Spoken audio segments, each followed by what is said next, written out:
I wrote about Santas through my history. Yes, creepy Santa is real. One lap to another, the same story. I'm going to tell you 2 different eras. I was and still am that wondrous child filled with fantasies of a magical universe where you could change the world with your thoughts, make a wish on the star, talk to the man on the moon, cast a spell in the middle of the night, and yes, of course, Santa is real.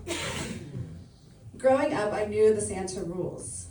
You had to know what you wanted, sit on his lap, make your request, and he would bring you the gifts you desperately wanted. As a baby witch, I knew that the magic was in the details. Break any of the steps to the spell, and I knew that that Barbie would not find its way under the tree. Every year I would beg my mother to take me to see Santa.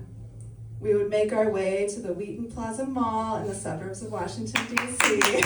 I know that mall. I know you do. Pretty sure I got a homecoming dress there. Well, that's where the real Santa was.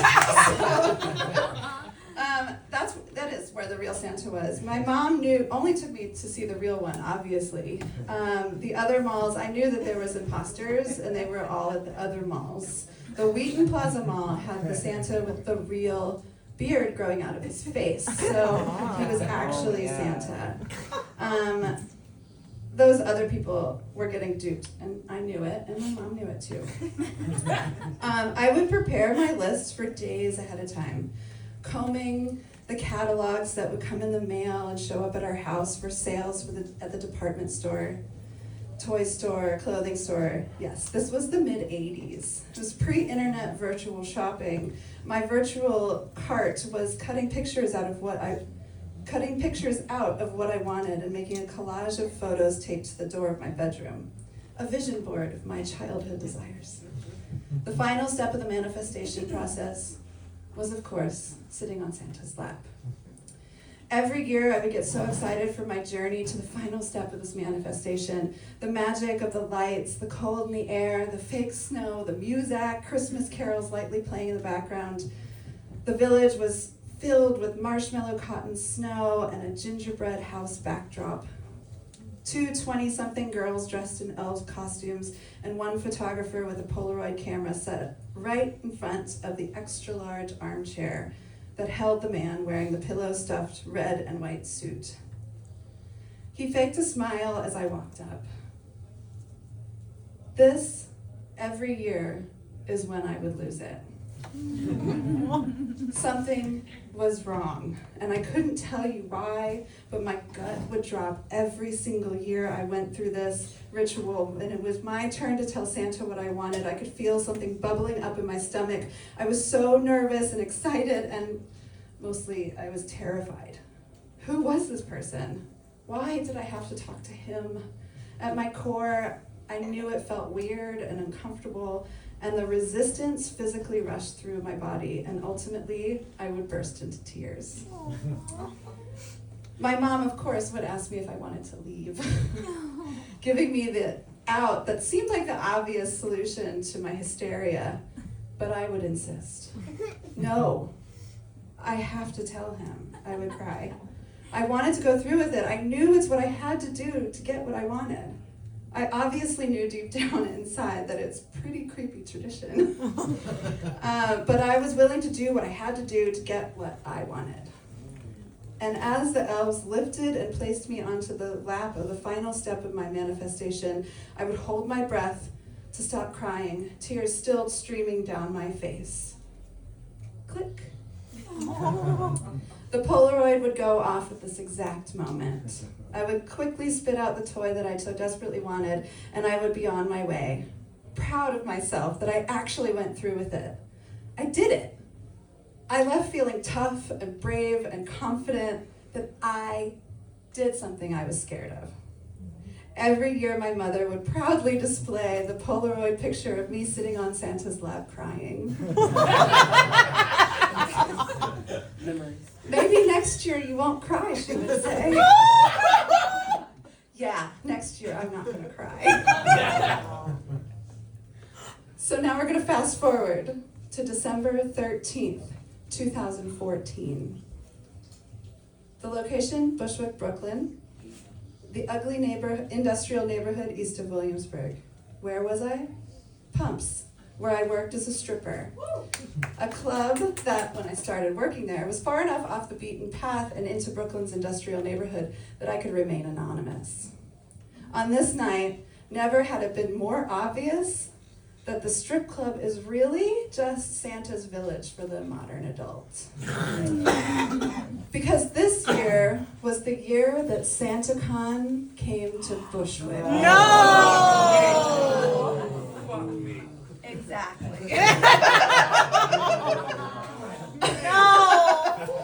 And this was also the same night I was scheduled to dance at Pumps. Cue dramatic music. I think you guys did it for me.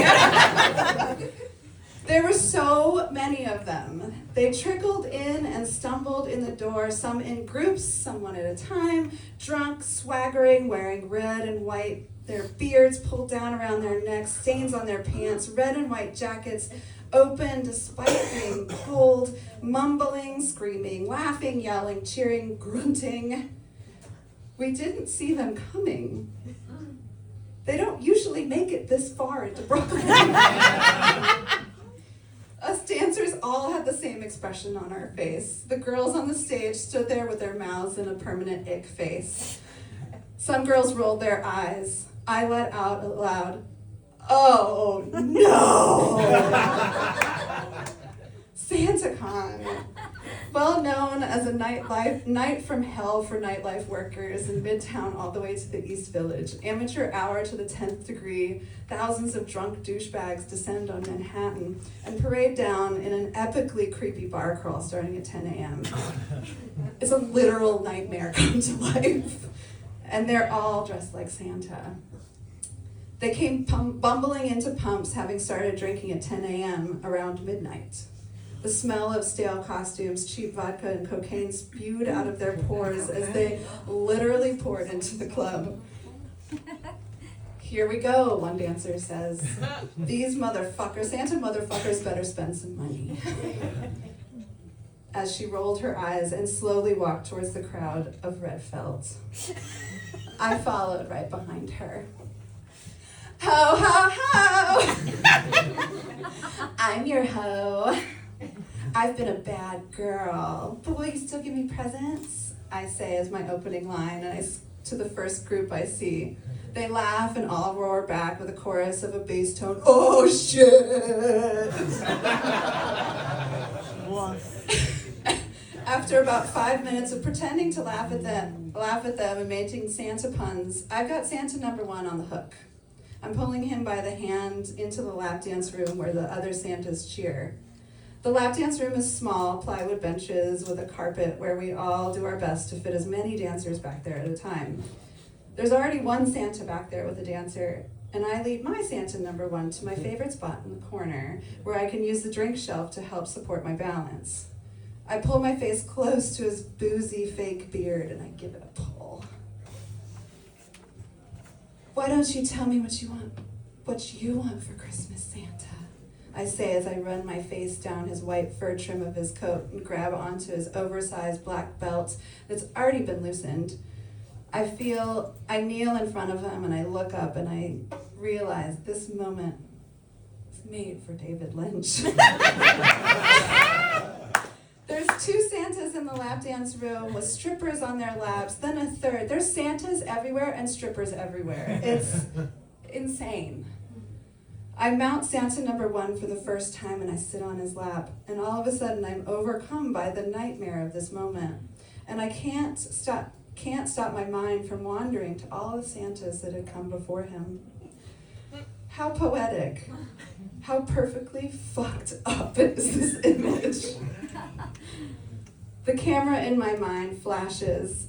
I want to remember this image. And then as soon as that happens, I flash back to the Polaroid camera of the 1980s mall in Santa's Village. Click. This time the Polaroid captures a very different moment in my Santa history. This time I'm sitting on Santa's lap. My ass is grinding on his fur-trimmed pants, and Santa is staring at my ass while I grind, not to Christmas music, but to 2 Chainz. All I want for my birthday is a big booty hug. As I bounce my ass on his lap, I changed the word birthday to Christmas, just to fit the occasion. Christmas is a big booty. Yeah. Get rid of all of our for Christmas Eve. I want that on. Also, this time, I am not crying. 25 years later, I have successfully mastered the art of manifesting what I want.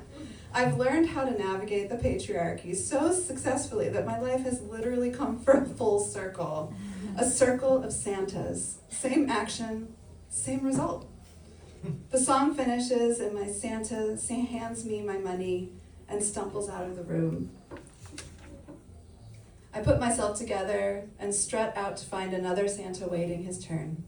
Are you next? Santa number 2 replies, ho, ho, ho! Let's go, I say as I grab his hand and go back to my favorite spot. This goes on for the remainder of my shift. By about 3:30 a.m., the Santas are all too inebriated for jokes and puns, but their main purpose of manifesting money is still working. And I get what I want every single time I sit on Santa's lap.